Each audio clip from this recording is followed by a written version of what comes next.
that make clear-cut definitions difficult. Several decades ago, I was in a jeep meandering down a mountain road when I hit a roadblock.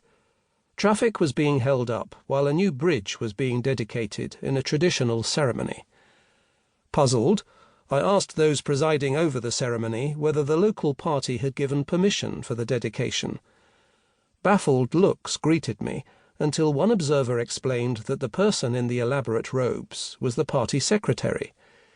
It was incumbent on him, as the most important figure in the village, to dedicate the new bridge that would provide a crucial link to the outside world, and, the villagers hoped, bring new wealth to the locality. Such events, which occur every day throughout China, cause us to reflect on the relationship between the party and society, and between tradition and modernity.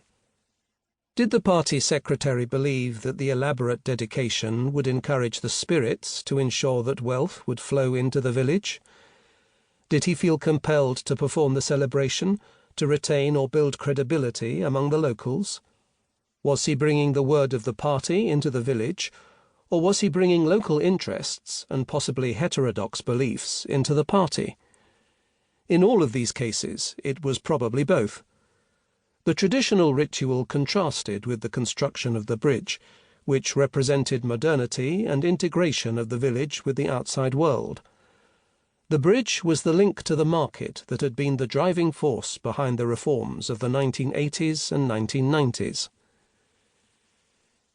Even though the CCP has tried to penetrate society more thoroughly than its predecessors, the last 70 years, since it has taken power, have revealed the residual power of local cultures.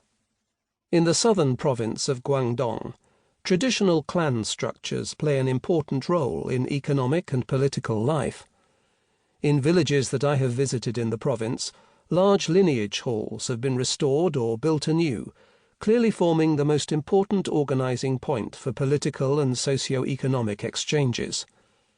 This re-emergence of more overt traditional power structures has made implementation of party rule more difficult. In some villages, the party secretary and lineage head are one and the same. In Yantian village in South China, I discovered that every CCP secretary since 1949 had been a member of the same dominant lineage. This included the period of land reform, when some clan members were executed as landlords, the Great Leap Forward, GLF, of 1958 to 1960, when communal practices and living were pushed to an extreme, and the period since 1978, as the party has allowed economic reforms. Lineage dominance over local politics is traditional, not Leninist or even class-based. Yantian party secretaries in recent years have proven adept at retaining the full support of the higher-level party authorities while protecting the interests of village members, and in so doing they have acquired considerable wealth for the village.